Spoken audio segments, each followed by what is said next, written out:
Selamat sore, apa kabar pemirsa TVR Parlemen dimanapun Anda berada? Berjumpa lagi dalam program TVR 17 bersama saya Umam Hidayat. Tepat pukul 17 waktu Indonesia Barat, kami hadirkan kepada Anda sejumlah informasi paling baru dan menarik seputar kinerja dan kegiatan DPR RI yang telah disajikan oleh redaksi TVR Parlemen. Pemirsa TVR Parlemen, inilah TVR 17 selengkapnya.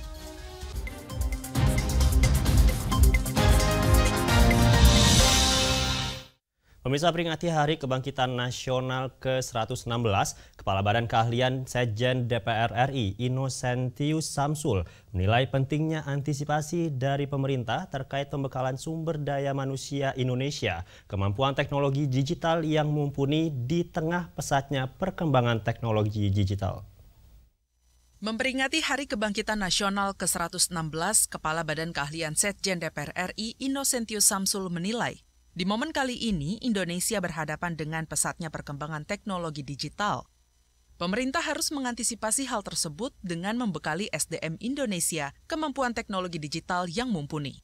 Selain isu digitalisasi, Indonesia diprediksi akan mencapai puncak bonus demografi atau melimpahnya tenaga kerja usia produktif di tahun 2030 hingga 2040 mendatang.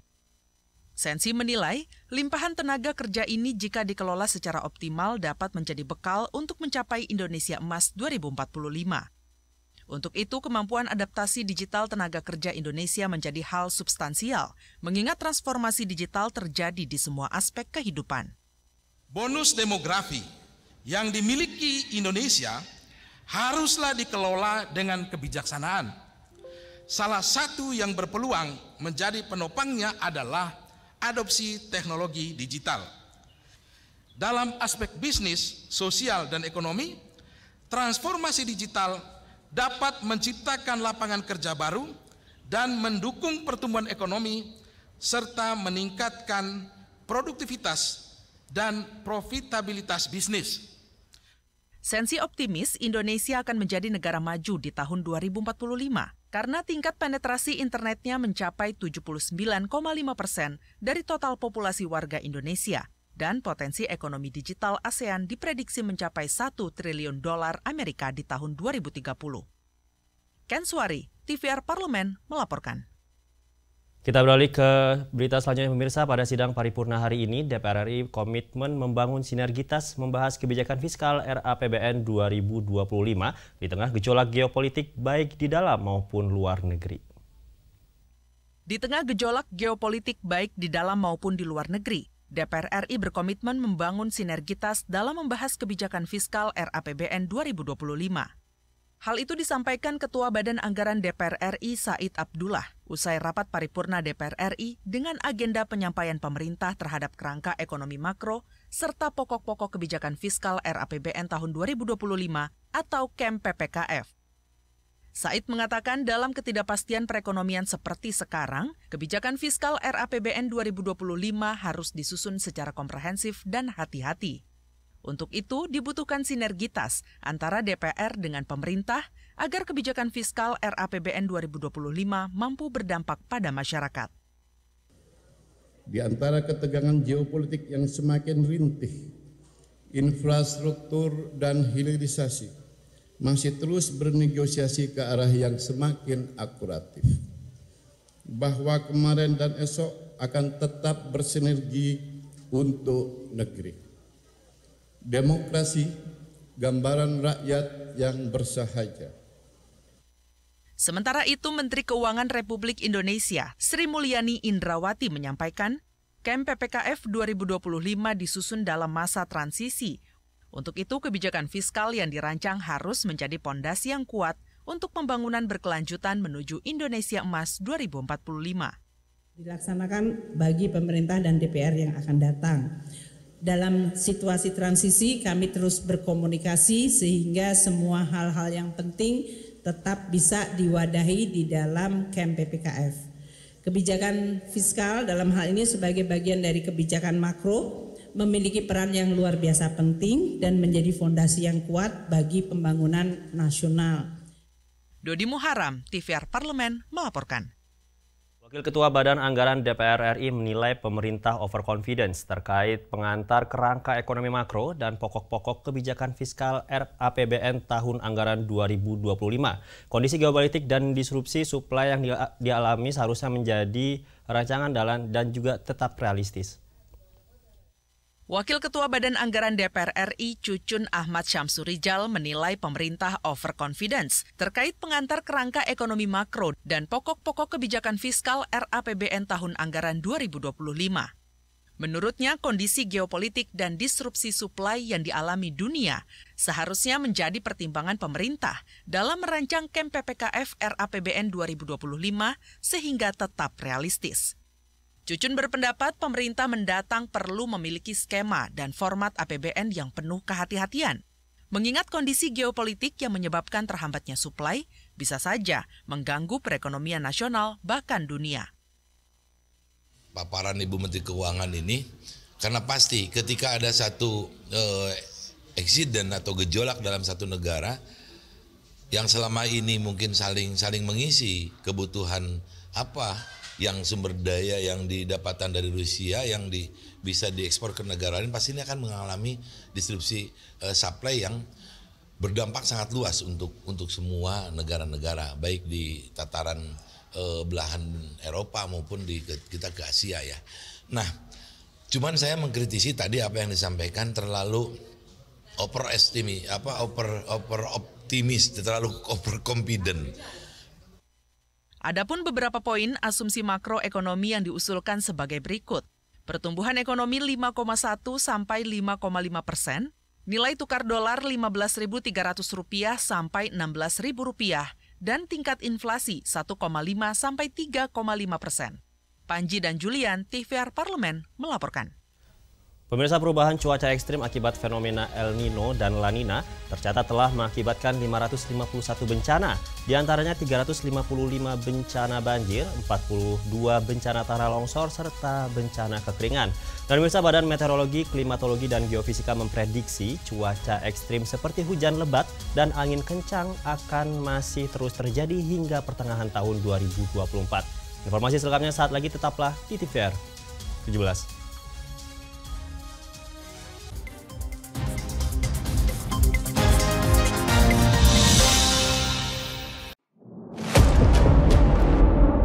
Sini ditambang. Konflik yang terjadi.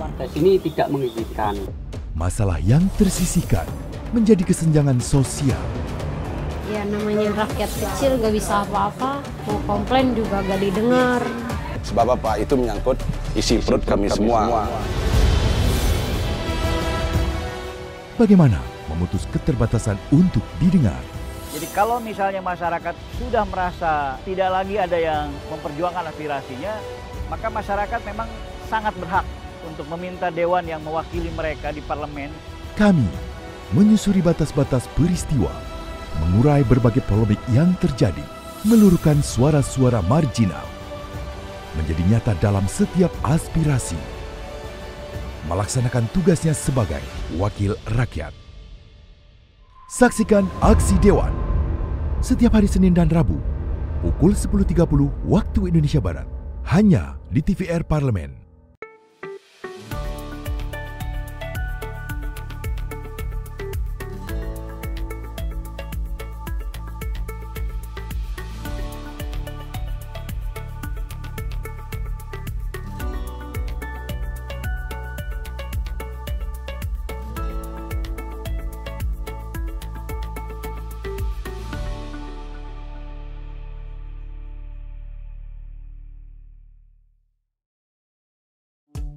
DPR RI memiliki fungsi diplomasi dalam menjalankan politik luar negeri sesuai dengan pasal 116 Undang-Undang MD3. Kontribusi aktif BKSAP DPR RI memainkan peranan penting dalam memenangkan persaingan global melalui IPU, IPA, IPPF, IPA, dan PUIK. BKSAP memiliki komitmen yang tinggi dalam krisis kemanusiaan dunia. Fungsi diplomasi dijalankan untuk mendukung upaya pemerintah dalam melaksanakan politik luar negeri.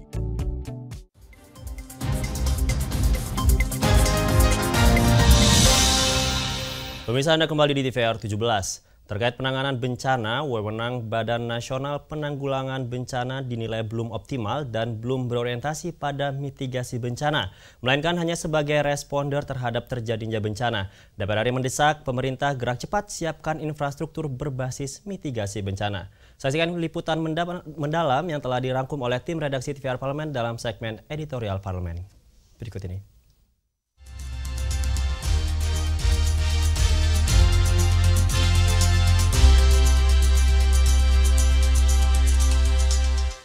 Terjadi gempa di Desa Gasol, Kecamatan Cugenang.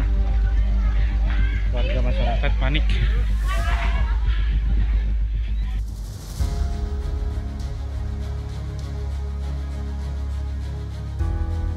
Perubahan cuaca ekstrim akibat fenomena El Nino dan La Nina tercatat telah mengakibatkan 551 bencana.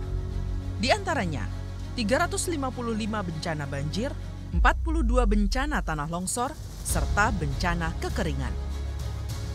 Badan Meteorologi, Klimatologi, dan Geofisika memprediksi cuaca ekstrim seperti hujan lebat dan angin kencang masih akan terus terjadi hingga pertengahan tahun 2024. Untuk itu, DPR RI mendesak pemerintah bergerak cepat menyiapkan infrastruktur berbasis mitigasi bencana. Ya tentu dengan cuaca ekstrim seperti ini, ya saya kira harus mempercepat daerah-daerah yang berdampak terhadap cuaca ekstrim ini yang untuk dilakukan dalam rangka untuk mengantisipasi supaya tidak terjadi fatal terhadap keadaan yang ada sekarang. Selain itu, infrastruktur perairan di seluruh wilayah Indonesia juga perlu diperbaiki. Hal ini sebagai langkah antisipasi untuk menopang sektor pertanian dan pangan terhadap dampak El Nino dan kekeringan yang berkepanjangan. Harapan saya adalah selain daripada bendungan-bendungan yang besar, ada embung-embung. Ada embung-embung, ada situ-situ di daerah-daerah tertentu sehingga ini bisa digunakan oleh masyarakat nantinya apabila datang musim kemarau. Biasanya kalau ada ekstrim musim hujan, ada juga nanti ekstrim musim panas. Terkait penanganan bencana, wewenang Badan Nasional Penanggulangan Bencana dinilai belum optimal dan belum berorientasi pada mitigasi bencana, melainkan hanya sebagai responder terhadap terjadinya bencana.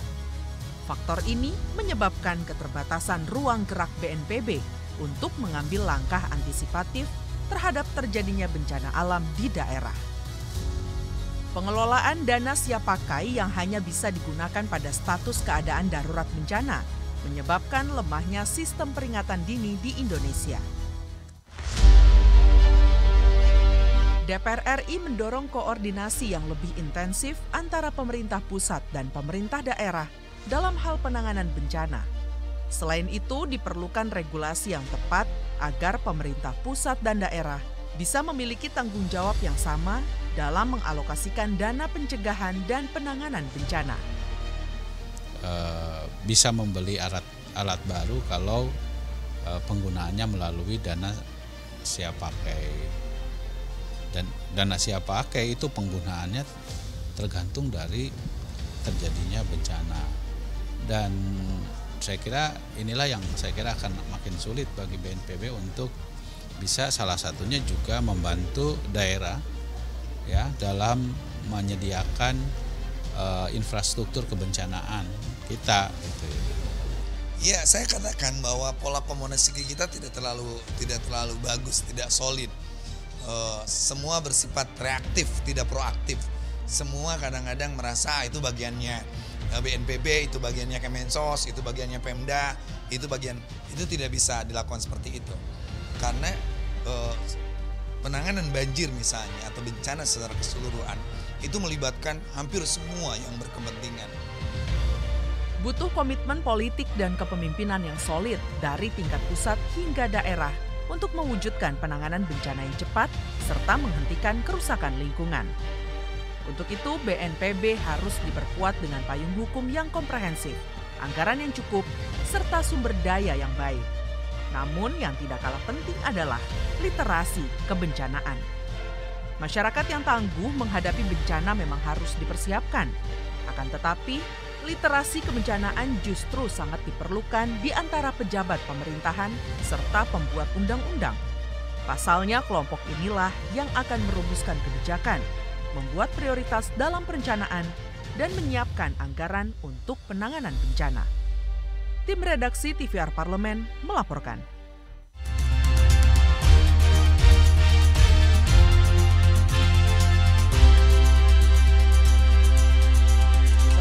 Menjadi tuan rumah penyelenggaraan Parliamentary Meeting on the occasion of 10 World Water Forum pada 20 hingga 21 Mei 2024. Forum ini adalah pertemuan internasional yang membahas isu air secara global yang digelar pertama kali sejak 1997.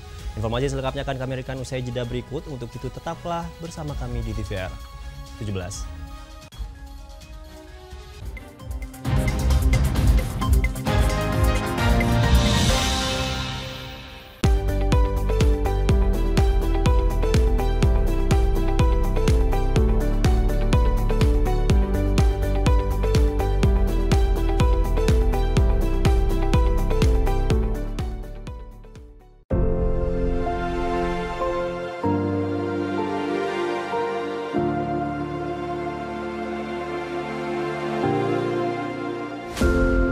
Air sangat penting bagi bumi dan umat manusia. Fungsi kesehatan, lingkungan, dan sosial ekonomi dari air sudah banyak diketahui. Sekitar 71% permukaan bumi tertutup air. Dan lautan meliputi sekitar 96,5% dari seluruh air di bumi. Dengan fungsi penting dan keberadaannya yang melimpah, air menjadi bahan diskusi politik. Oleh karena itu, the Parliamentary Meeting on the occasion of the 10 World Water Forum pada tanggal 19 hingga 21 Mei 2024 di Bali akan dilaksanakan dalam rangka the 10 World Water Forum yang merupakan kerjasama antar Interparliamentary Union, the World Water Council, bersama dengan Dewan Perwakilan Rakyat Republik Indonesia dan Kementerian Pekerjaan Umum dan Perumahan Rakyat Republik Indonesia. Tema umum yang diusung dalam sidang ini adalah memobilisasi aksi parlemen terkait air untuk kemakmuran bersama. Pertemuan sidang ini dirancang untuk mengusulkan komitmen kepada para pengambil keputusan politik yang akan meningkatkan ketahanan air dan akses terhadap air bersih, serta sanitasi bagi mereka yang membutuhkan.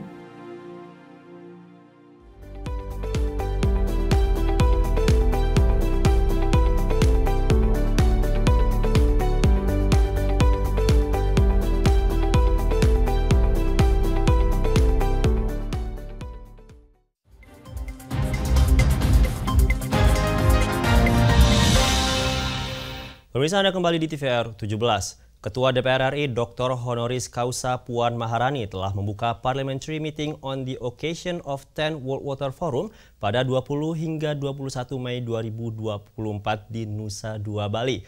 Dan pemirsa, bagaimana kondisi terkini dari Parliamentary Meeting tersebut? Untuk selengkapnya berikut laporan langsung rekan kami Mahir Pratama dari Nusa Dua Bali. Silakan Mahir. Baik, terima kasih Umam. Pemirsa, saat ini saya sedang berada di Bali Nusa Dua Convention Center atau tepatnya di depan Pecatu Hall, di mana tempat diselenggarakannya Parliamentary Meeting yang telah dibuka oleh Ketua DPR RI sekitar pada pukul 13.50 waktu Indonesia bagian tengah.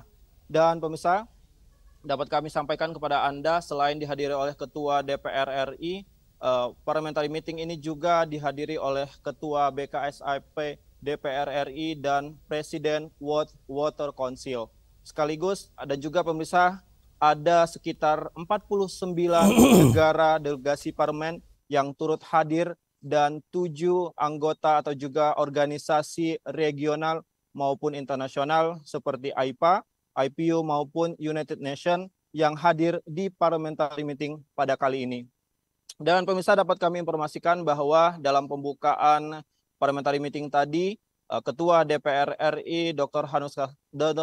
Honoris Causa Puan Maharani mengatakan bahwa isu air saat ini menjadi sleeping crisis jika tidak segera ditangani. Dampak perubahan iklim yang saat ini juga semakin tidak terkendali seperti bencana alam, kekeringan, dan yang paling parah atau juga yang paling ekstrim adalah kelangkaan air yang telah menjadi new normal di berbagai wilayah di dunia. Dan Ketua DPR RI juga menyayangkan pemirsa bahwa fokus dunia saat ini tidak pada ancaman krisis air. Puan menegaskan bahwa akses air bersih menjadi hak asasi manusia.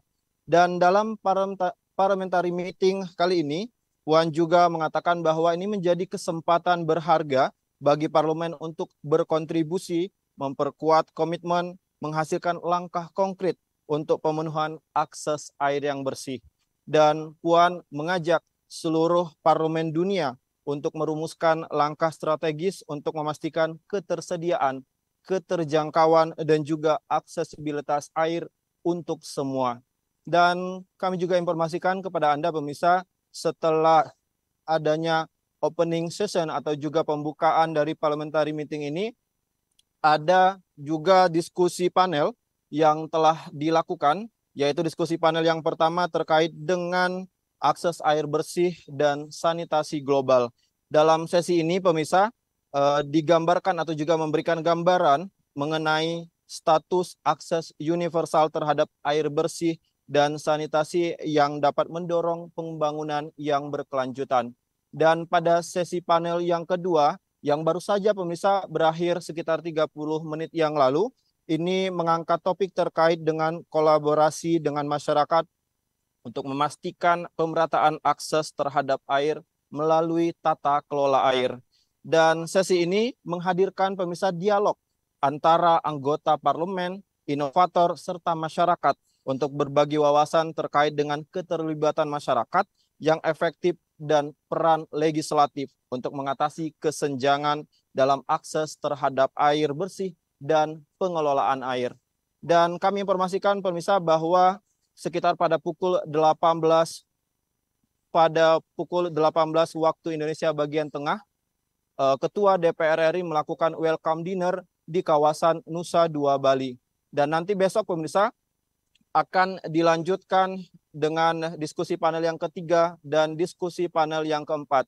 Setelah itu akan dilakukan penutupan session yang akan dibacakan share commitments dari delegasi parlemen yang hadir untuk diharapkan bisa masuk dalam ministerial declaration ataupun outcomes dokumen yang ada pada event 10 World Water Forum di Bali pada tahun ini. Itu saja yang dapat saya sampaikan pemirsa dari penyelenggaraan parliamentary meeting. Kembali ke Anda Umam di studio. Baik, terima kasih atas laporan rekan Mahir langsung dari Nusa Dua Bali terkait penyelenggaraan parliamentary meeting on the occasion of 10th World Water Forum pada hari ini. Selanjutnya pemirsa, apa saja yang menjadi topik perbincangan di media online nasional pada hari ini? Usai jeda tetaplah di TVR 17.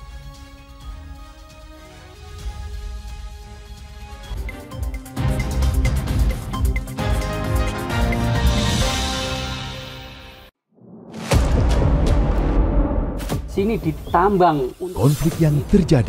Sini tidak mengizinkan. Masalah yang tersisihkan menjadi kesenjangan sosial. Ya namanya rakyat kecil gak bisa apa-apa, mau komplain juga gak didengar. Sebab apa? Itu menyangkut isi perut kami semua. Bagaimana memutus keterbatasan untuk didengar?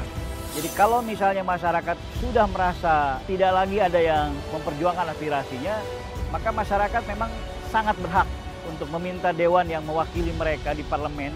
Kami menyusuri batas-batas peristiwa, mengurai berbagai polemik yang terjadi, meluruhkan suara-suara marginal, menjadi nyata dalam setiap aspirasi, melaksanakan tugasnya sebagai wakil rakyat.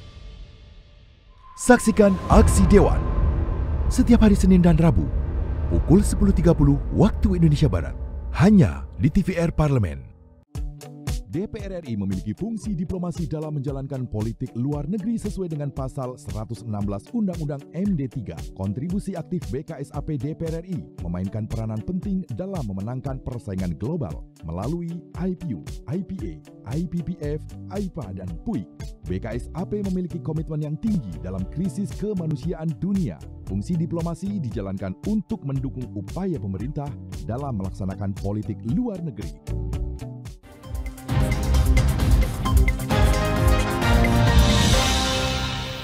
Kembali bersama kami di TVR 17. Pemirsa, kali ini kita masuk ke segmen media online nasional. Mari kita simak isu apa saja yang menjadi sorotan media serta tanggapan dari sejumlah anggota dewan bersama rekan kami, Diva Rizka.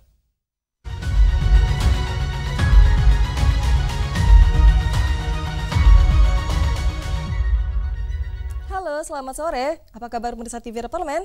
Kembali bersama saya Diva Rizka dalam segmen media nasional. Mari kita simak isu apa saja yang menjadi headline di media online nasional hari ini. Berita pertama yang menjadi headline di media online nasional yaitu Komisi 3 DPR RI mendukung Polda Sulawesi Tenggara untuk memberantas tambang ilegal. Mirsa, bisa Anda lihat di layar kaca Anda? Di sini beberapa media menjelaskan bahwa Komisi 3 DPR RI mendukung dan mengapresiasi kinerja Kepolisian Daerah Sulawesi Tenggara dalam penegakan hukum untuk memberantas tambang ilegal di wilayah Sulawesi Tenggara. Terkait hal ini, Ahmad Saroni selaku Wakil Ketua Komisi 3 DPR RI mengungkapkan bahwa Komisi 3 telah melakukan pertemuan dengan Kapolda Sulawesi Tenggara dan Kepala Kejaksaan Tinggi Sulawesi Tenggara guna membahas kasus korupsi dan tambang ilegal yang menyangkut ekonomi secara global. Penanganan yang dilakukan Polda Sulawesi Tenggara dalam kasus pertambangan ilegal dinilai sudah sangat baik. Di samping itu, pertambangan ilegal tidak dapat dibersihkan hanya dengan satu tahap saja, namun secara bertahap hingga tambang-tambang ilegal itu berangsur habis. Mirsa, kita beralih ke berita selanjutnya yaitu DPR RI menilai kenaikan PPN 12% perlu kajian mendalam. Mirsa, Anda bisa kembali menyimak di layar kaca Anda. Beberapa media online menyebutkan bahwa merujuk pada Undang-Undang Harmonisasi Peraturan Perpajakan, tenggat waktu kenaikan tarif PPN menjadi 12% tinggal menghitung bulan atau mulai tahun 2025. Terkait hal ini, Komisi 11 DPR RI menilai perlu adanya kajian mendalam terkait kenaikan tarif PPN 12% tersebut. Anggota Komisi 11 DPR RI Muhammad Misbahun, yang juga anggota Badan Akuntabilitas Keuangan Negara, menilai pentingnya kajian mendalam sebelum penetapan kenaikan tarif PPN, yaitu karena jenis pajak pertambahan nilai menyasar sektor konsumsi dan juga pertumbuhan ekonomi Indonesia yang masih ditopang oleh sektor tersebut. Sebagaimana diketahui, di Undang-Undang HPP pemerintah minta tarif PPN naik karena menganggap bahwa tarif value added tax 10% terlalu rendah, sehingga pemerintah menaikkan 1% pada 1 April 2022, kemudian naik kembali menjadi 12% sebelum tahun 2025. Baik mirsa, itu tadi headline di media online nasional pada hari ini yang membahas terkait dengan Komisi 3 DPR RI mendukung Polda Sulawesi Tenggara untuk memberantas tambang ilegal dan juga berita mengenai DPR RI menilai kenaikan PPN 12% perlu kajian mendalam. Sekian dari saya Diva Rizka, kembali ke rekan Umam.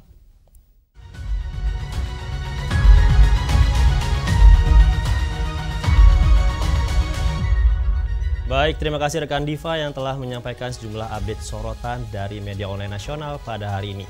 Segmen media online tadi sekaligus menutup program TVR 17 edisi sore hari ini. Saya Umam Hidayat beserta seluruh kru TVR Parlemen yang bertugas mengucapkan terima kasih dan pamit undur dari hadapan Anda. TVR Parlemen, referensi Indonesia.